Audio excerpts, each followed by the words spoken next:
As many of you hopefully know, Ryan Fajardo is my name. It wasn't too long that I was sitting in your shoes. It certainly is a pleasure to be back. Thanks to Scott for inviting me back.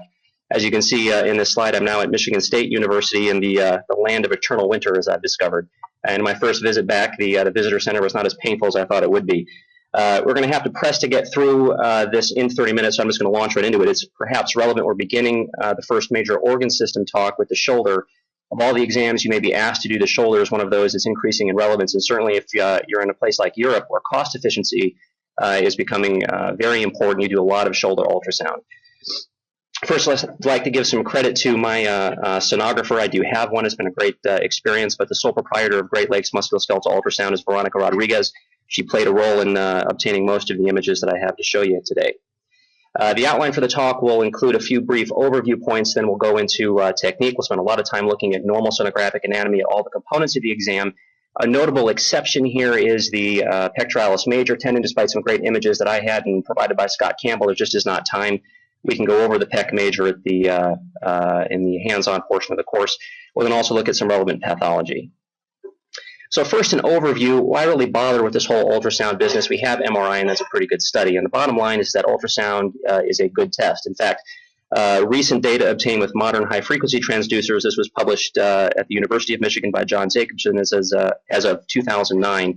You can see that with regard to the rotator cuff, ultrasound is at least as good, if not better. In fact, I would make an argument it's probably better than MRI in both sensitivity and specificity. And in large part, this has to do with our ability to image dynamically as well as the improved space resolution with these modern transducers. That space resolution is better than can be obtained with MR. Indeed, also ultrasound is cheap, at least it's cheaper. I realize you guys are a little sheltered from reimbursements, but this does play a big role in the real world. And just to show you the professional fee, currently, as of 2011, the professional fee for ultrasound is a little more than half now of an MRI. Certainly the technical fees remain disparate, but that's largely due to the greater capital investment required to get yourself involved with MR. And certainly there's great questions as the effect of future reimbursement cuts. MRI tends to take the brunt of those, and who knows, maybe ultrasound becomes the Cadillac for imaging the shoulder later on. Indeed, some patients just can't have an MRI, and this list is not inclusive, but we've got absolute and relative contraindications that may preclude them from having that exam. And indeed, something that I experience to a great degree is competition. And I realize that that's also something that we're relatively sheltered from here. But the bottom line is that radiologists have always had a precarious position, not having control of patients. It's always been my feeling that we should do what we have and do it well. The bottom line is when you decrease equipment size, you make it more affordable, you decrease its cost, you improve its quality relative to MRI, specifically for the rotator cuff. And then you start squeezing non-radiologist providers, which, you know, it's reimbursement cuts affect them as much as us. Other individuals become interested, and I'm sure you're aware that, you know, rheumatology here, for instance, is doing a lot of musculoskeletal ultrasound. Certainly there are other interested parties. The bottom line is, I think, engage your clinicians, do a study that you're asked to do, and do it as well as you can. There are some downsides with shoulder ultrasound. Certainly it is a time-consuming study based on those reimbursement figures I showed you. You have to do roughly 2 times the number of ultrasounds for every MR. To be cost-effective, that really only becomes feasible when you have a dedicated technologist. It is user-dependent. Certainly the accuracy is related to experience and training. There are some limitations, as you see here, articular cartilage, the interarticular biceps tendon, labral tears, subcortical osseous disease, and in the neighborhood lesions that might result in referred pain that may be included in the field of view on MR, you might not see on ultrasound. You know, what's the overall outlook? The bottom line is it's a great study specifically for rotator cuff tears. It's very cost-effective. And, you know, and in my opinion, people that are skilled in cross-sectional imaging anatomy probably are the ones that are best suited to do the exam. That's my opinion. It certainly should be something I think that you're able to perform. So the bigger picture with regard to technique as we go into the exam here is just to bear in mind that we're attempting to identify anatomy in acoustic windows. Okay, there are a few acoustic impediments to us at the shoulder, and they are the clavicle, the acromion, and the coracoid process. So fortunately, the rotator cuff tendons are attached onto a mobile structure, the humeral head. Okay, and we're going to use our knowledge of anatomy and manipulate the humeral head to position the rotator cuff tendons we want to see in spaces between those acoustic impediments. And this will become clear as we move through the talk here. So let's go on to the sonographic evaluation. We'll start with the acromioclavicular joint. So this drawing here, I've stenciled in those acoustic impediments. This is my son, and trust me, non-toxic ink was utilized. No children were harmed in the making of this PowerPoint. But you can see the clavicle, acromion, and coracoid processes, roughly they're positioned on the patient. Unfortunately, my son is very thin. They're easier to find.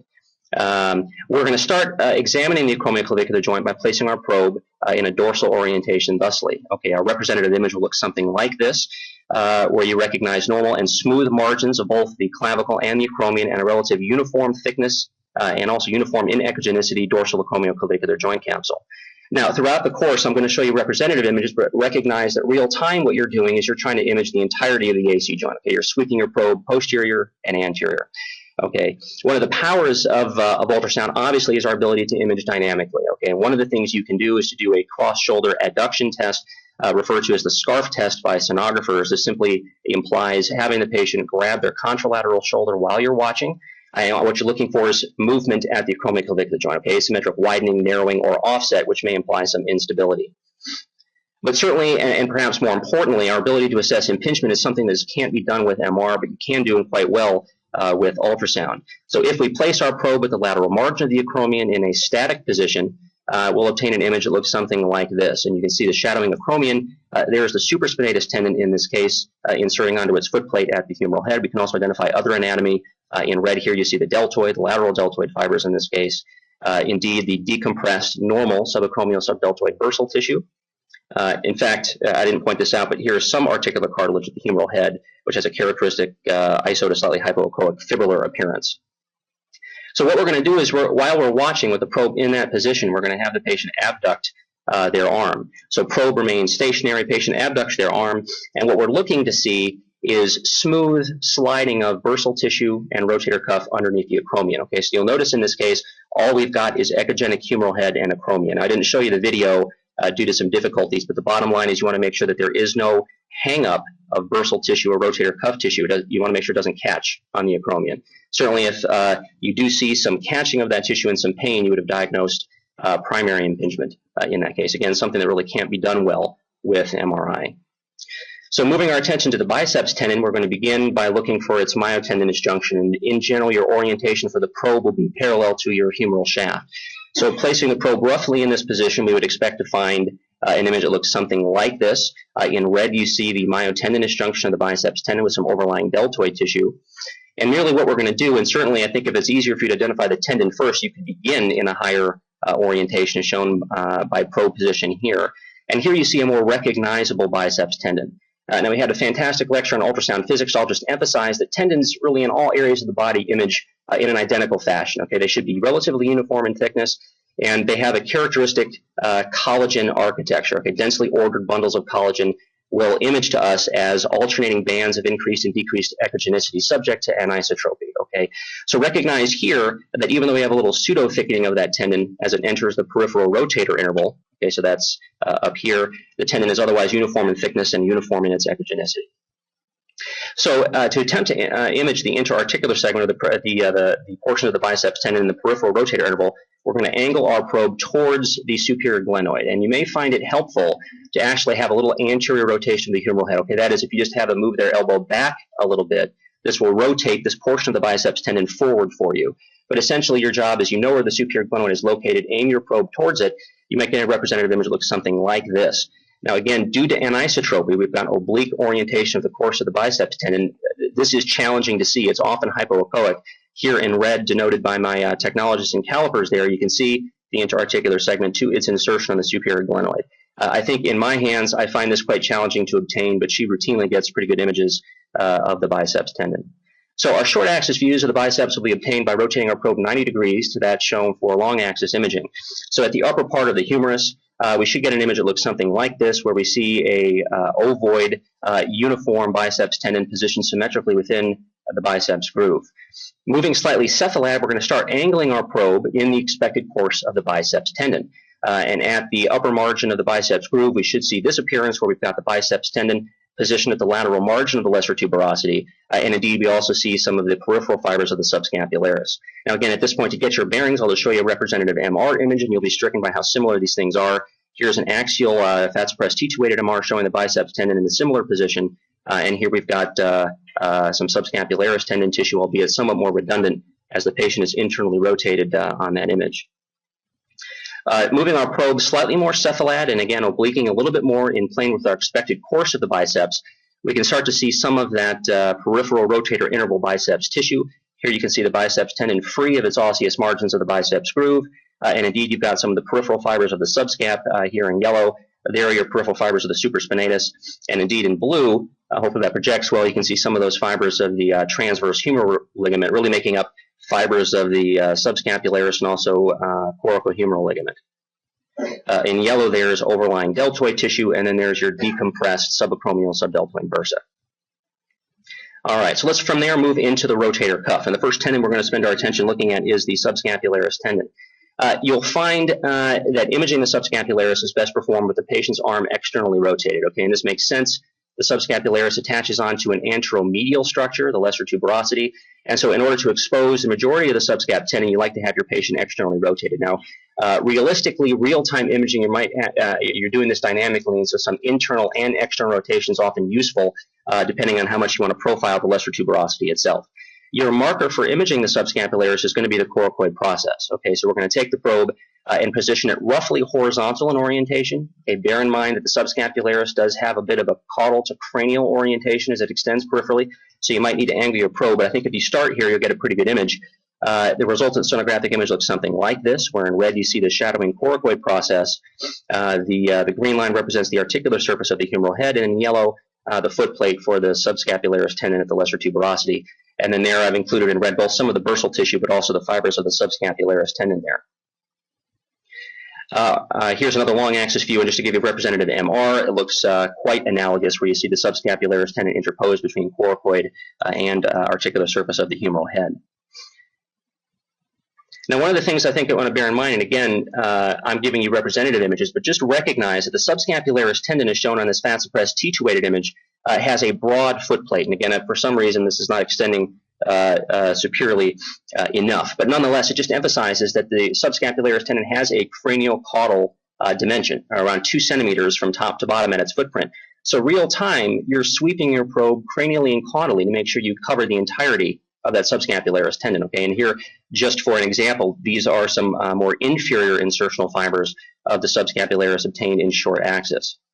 So to obtain, I'm sorry, in long axis. To obtain our short axis imaging of the subscap, we're going to rotate our probe 90 degrees to our former orientation. We should get an image that looks something like this at the level of the humeral head, just beyond the myotendinous junction, where you see relatively smooth and symmetric subscapularis tendon tissue positioned over the humeral head. We're going to sweep our probe peripherally to make sure we're seeing the entirety of that tendon out to its bursal-sided insertional fibers. And at the foot plate, we should get an image that looks something like this. Okay, where here you see subscapularis tendon tissue attaching onto its footprint at the lesser tuberosity. Now, often, if my technologist fails to label these, it can be challenging to tell the difference between short and long axis imaging. Okay, and so obviously the images look quite similar. If you're doing this real time, there will be no mistaking it. Just to show you an example of how this can be made easier, if you rotate that sonographic image 90 degrees, analogous to a sagittal MR image, you'll see how similar the subscapularis tendon appears on both of those images. So again, if it's helpful to you, rotate your short axis views 90 degrees and become a little bit easier to see. All right, so moving into the supraspinatus, we're going to have to get a little bit more creative with our shoulder positioning, and I think that this MR image will show you why. You can see that the osseous components of the coracoacromial arch, largely the acromion and clavicle, obscure the majority of our supraspinatus tendon. I'm exaggerating the extent of the supraspinatus, but nonetheless, I think you see my point. In order to image the supraspinatus well, then, we often need to add some anterior rotation to the humeral head to expose those tendon fibers to an anterior acoustic window. Okay, and again, this would make intuitive sense, hopefully, to you. So placing the patient's hand on their back hip as if they're putting it into their jeans pocket is a useful position to begin to provide some anterior rotation of the humeral head and expose the supraspinatus tendon tissue anteriorly. This image is showing another way we can expose supraspinatus tendon tissue, placing the patient's arm behind their back. In addition to providing some anterior rotation, this position also provides some internal rotation. This line art drawing taken from a recent European Skeletal Society article that was published on shoulder ultrasonography just demonstrates the effect that has. It positions those supraspinatus tendon fibers at its foot plate more anteriorly, and depending on your patient, this may allow imaging those fibers to advantage. So to obtain imaging, important to recognize that probe position, much as with the biceps, you want to use the orientation of your humeral shaft as a guide. Okay, so here for long axis views, that probe should be pointed down the shaft of the humerus. Okay, if you're oblique to the humeral shaft, you're often going to be obliquely oriented to supraspinatus tendon fibers, which can cause some challenges for you in interpretation. All right, and your short axis images correspondingly will be perpendicular to the long axis of the humeral shaft. So again, with the probe pointing down the shaft of the humerus, you're going to sweep forward until you identify biceps tendon tissue. Okay, so here you see some biceps tendon tissue in the peripheral rotator interval. The reason it's useful to do this is you should recognize that the supraspinatus extends immediately adjacent to the biceps tendon if it's normal, right? So the next slice posterior to this that we obtain will be in supraspinatus tendon tissue. So as we sweep posteriorly, we make it a series of images, also reminding you that as much as possible, you are trying to image that tendon all the way from myotendon disjunction to insertion. So you may have to do a little medial lateral positioning of your probe as well. So here is a large field of view images obtained anteriorly. You can see a little bit of the coracoid process here. This is not the best image. I'll show you some better here in a moment. But here you can see a longer segment of that supraspinatus tendon inserting onto its foot plate. And in keeping with previous images, you can see some articular cartilage shown in green. We're going to come back to the line in yellow that I've drawn. The orientation of the footprint for the supraspinatus is characteristic in its morphology. Okay, so I should, by the end of this lecture, be able to show you a variety of images only showing a non-labeled rotator cuff, and by the appearance of that footprint, you should be able to tell me what tendon we're in. All right, and this will become clear again by the end. So here is a more narrow field of view of the anterior fibers of the supraspinatus tendon, and it's very similar to the image of tendons that John Barry demonstrated to us. So hypoechoic zones demonstrated in the tendon, which are slightly obliquely oriented to our ultrasound beam, are hypoechoic. Here you see some additional decreased echogenicity of insertional fibers. How do I know that that's anisotropy? Well, in this case, my technologist didn't mention that they were diseased. Real time, if you're doing the exam, you're going to know it's anisotropy by rocking your probe, right, doing the little heel-to-toe maneuver with some forward pressure. You have to have some forearm muscles to do this, right? But you're going to make sure that that disappears. Okay, if it doesn't disappear, you may have some tendinosis, although I would be hesitant to call tendinosis if that tendon is not thick. Okay, so remember that tendinosis typically implies you've got some tendon thickening as well. But nonetheless, this is a normal appearance for a supraspinatus tendon, and recognize its footplate or its footprint. Okay, it's very characteristic. It's horizontal and relatively shelf-like. All right, and this will change, you'll see, as we move to the posterior insertional fibers of the supraspinatus and into the infraspinatus. So in green, you see some of the articular surface of the humeral head. Okay, so here a slightly more posterior view of the supraspinatus tendon, and just recognize already the morphology of that footplate is beginning to change. Okay, it's starting to round out and become more broad in its morphology, and you should recognize you can't possibly be in the anterior fibers of the supraspinatus. All right, this will become clear as we move through the talk further. In green, you see some of that characteristic fibrillar appearance of the articular cartilage at the humeral head. So recognize that as we image the posterior fibers of the supraspinatus, we get into a junctional zone, okay, referred to by technologists as the overlap region, where we see altered fiber orientation between supraspinatus and infraspinatus tendons. So this is something that if you look at MRI, you recognize. I think it's seen to advantage on ultrasound. So this is what I mean. In long axis, the posterior fibers of the supraspinatus tendon, here recognize in green that the footprint is distinct from that we saw in the anterior supraspinatus. It is broad and rounded, therefore letting you know you're at least within the posterior fibers of the supra. Here you see an obliquely oriented bundle of tendon tissue deep to a more linear orientation of tendon tissue. Okay, so those red fibers are undercutting, the supraspinatus tendon fibers that are undercutting the overlying infraspinatus tendon at the level of the conjoined tendon. Okay, it has a lot of names, but just recognize that we expect to see this. Notice that the overall thickness of both bundles is equivalent to that we saw in the supraspinatus. Okay, so that is not disease, that's just normal appearance of the overlap. To obtain short axis images, we're going to rotate our probe 90 degrees to our position for long axis. So again, bear in mind you're perpendicular to the shaft of the humerus. Okay, always look down, look where your humerus is, and make sure your probe is positioned according to its orientation. So here's a representative large field of view short axis image. You can see some of the biceps tendon tissue anteriorly, and then here's components of both supraspinatus and infraspinatus in this image. But again, even in short axis, recognize that supraspinatus tends to be a more proud structure, almost shelf-like and horizontal. You start getting this rounded, oblique morphology, a distinct change right here, and that indicates the transition between supraspinatus and infraspinatus tendon. Now, we're a little bit obliquely oriented in this particular image, but here you can see some of the supraspinatus and more hypoechoic infraspinatus tendon tissue, largely due to anisotropy, and I will show you a much better image of the overlap here in a moment. But perhaps this is the most important image. Remember that real time, what we're doing, we are sweeping peripherally, right? You want to make sure that you're seeing all of those tendon fibers all the way out to the bursal side of its insertion. And at that image, it again emphasizes the very characteristic difference in morphology of the supraspinatus tendon footplate, also in short axis, much the same as we saw in long axis imaging. Here, that more rounded, obliquely oriented and broad footprint for the infraspinatus. And here you see those peripheral bursal surface tissues of the supra, and then at the overlap, the infraspinatus tendon tissue immediately adjacent. Okay, so recognize your footprints. This actually made me a better MRI interpreter in many ways. So to obtain long axis imaging of the infraspinatus, the patient position that I'm showing you here is probably not going to be your workhorse position for the infra. Remember, the infraspinatus is a posterior superior structure. My technologist routinely can image anterior fibers of the infraspinatus in this position, and I think to do it, you're probably going to have their arm behind the back to provide both anterior rotation and inter-rotation of the humerus. Your probe may need to be a little bit obliquely oriented relative to the humerus. Remember that infraspinatus tendon fibers traverse a bit from posterior to anterior here. But nonetheless, those anterior fibers of the infra would look something like this, where here you see that characteristic broad and rounded footprint distinct from the supraspinatus. And here those insertional fibers of the infraspinatus tendon. Again, recognize zonal areas of decreased echogenicity representing anisotropy, which you're going to resolve real time by rocking your probe heel to toe. Okay, there's also some overlying bursal tissue in this case that's echogenic. Having a patient positioned thusly is probably going to be a workhorse position for the infraspinatus again. Okay, so having the person's arm either neutral or slightly extended forward will allow us to image those posterior superior infraspinatus tendon fibers. Okay, this is not my image obtained from that same European Skeletal Society article. But in this view, it allows imaging of that infraspinatus tendon to advantage. And here on this larger field of view image, you can see almost the entirety of that tendon from its myotendinous junction out to its insertion. Again, recognize the characteristic footplate of the infraspinatus. It's more broad and round.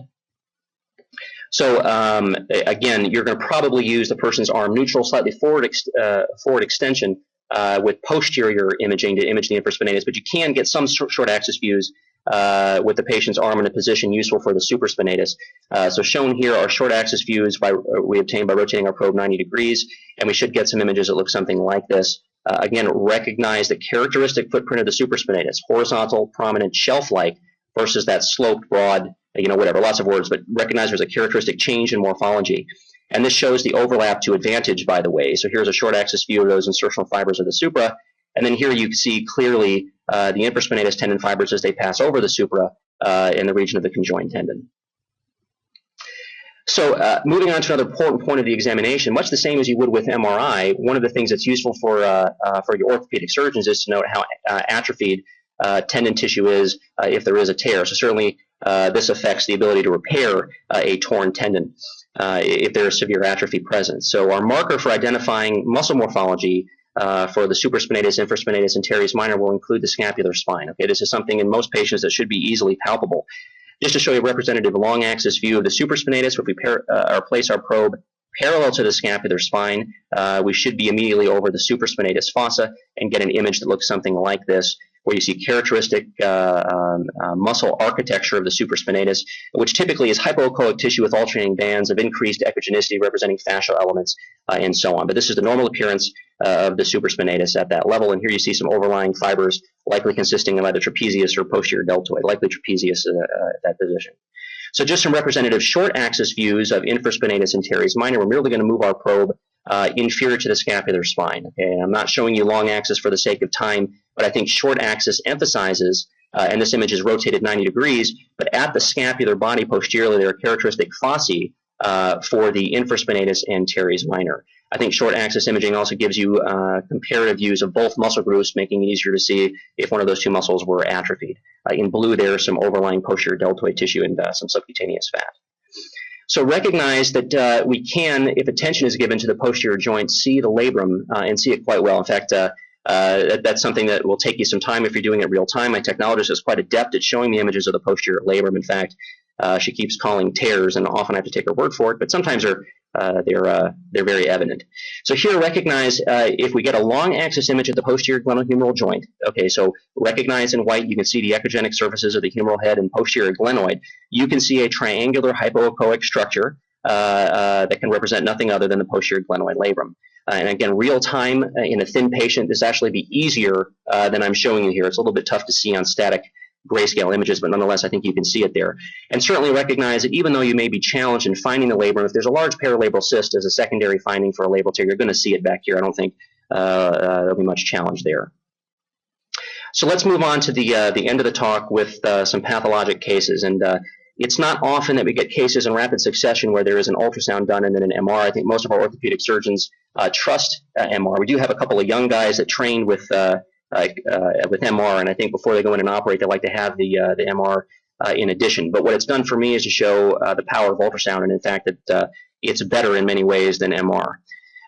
Here's just, and again, this is all the same patient in this case. We had a number of abnormalities. Our short axis imaging of the upper biceps groove shows an empty biceps groove. Again, this would be more evident on real-time imaging. A little bit of echogenic tissue you're seeing there represents some capsular tissue. Just recognize that normal appearance of the biceps tendon I showed you early on is not present. Again, real-time, this is much more evident. Here's the corresponding axial MR image where, again, you see absence of biceps tendon tissue. This biceps tendon was chronically torn and retracted. So our long axis views of the subscapularis tendon, so you can see perhaps a little bit of coracobrachialis here, the hypoechoic muscular tissue, but between the calipers, my technologist is just demonstrating there is no subscapularis tendon tissue. Okay, so recognize that the echogenic tissue we're seeing, which goes beyond the footprint, okay, of the subscapularis at the lesser tuberosity, is a combination of capsule and deep fascial tissue of the deltoid. Okay, none of that attaches onto the lesser tuberosity, so effectively there is no subscapularis tendon tissue. Again, that echogenic tissue is some residual capsule. This is also shown on the axial MR, where again you have some capsular tissue, but no identifiable subscapularis tendon tissue. If we turn our attention to short axis views, you'll again see articular surface of humeral head in the first image and some of the footprint for the subscap in the second image. Recognize that in yellow, the undersurface fascia, the deep fascia of the deltoid, okay, but no subscapularis tendon tissue attaching onto the lesser tuberosity. Here's a sagittal MR image which demonstrates a severely atrophied subscapularis tendon tissue, and a more peripheral image which shows a bare humeral head there, only some overlying capsular tissue. Again, verifying that we had a full thickness and retracted subscapularis tendon tear. Perhaps more interesting is this example where I felt that we improved on the sensitivity of MR. Here is a short axis image of the peripheral rotator cuff. Again, recognize the characteristic change in morphology of the infraspinatus tendon footplate and the supraspinatus tendon footplate. And here we clearly see an undersurface defect of those posterior fibers of the supraspinatus tendon in this case. A more peripheral image demonstrating the same. Here's the infraspinatus tendon footplate, supraspinatus footplate. Again, an undersurface defect. This became more evident on long axis imaging at the region of the overlap, where here are some of those infraspinatus tendon fibers positioned immediately over the posterior fibers of the supraspinatus. So the tear is evident. I think these long axis images demonstrate some integrity of the peripheral dorsal-sided tissue of the supraspinatus, but also clearly demonstrated the presence of fluid extending from the joint into the tear. This can sometimes be useful, and I'll show you in this very patient on the MR. It can be challenging to identify if some of those articular surface fibers are still present or not, because ultrasound is very sensitive to fluid and to motion. As you're doing this real time, the fluid extending from the joint into the tear indicates that there is disruption of articular surface fibers. So here, another long axis view of the same, showing that overlap. There's the supraspinatus tendon fibers. You see the defect, and again, fluid freely communicates via a complete disruption of the articular-sided fibers. So here is this tear on MR. Here is our sagittal MR imaging, and you can see the footprint of the supraspinatus, and there the infraspinatus, and right where we expect it to be, we see the tear, a rim-rent-type morphology tear of the posterior fibers of the supraspinatus tendon.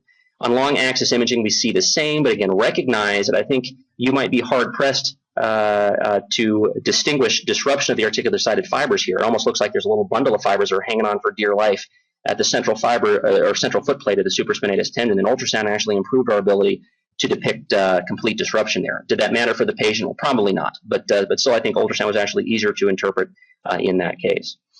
Recognize we have a means to improve our sensitivity for particularly full thickness tears.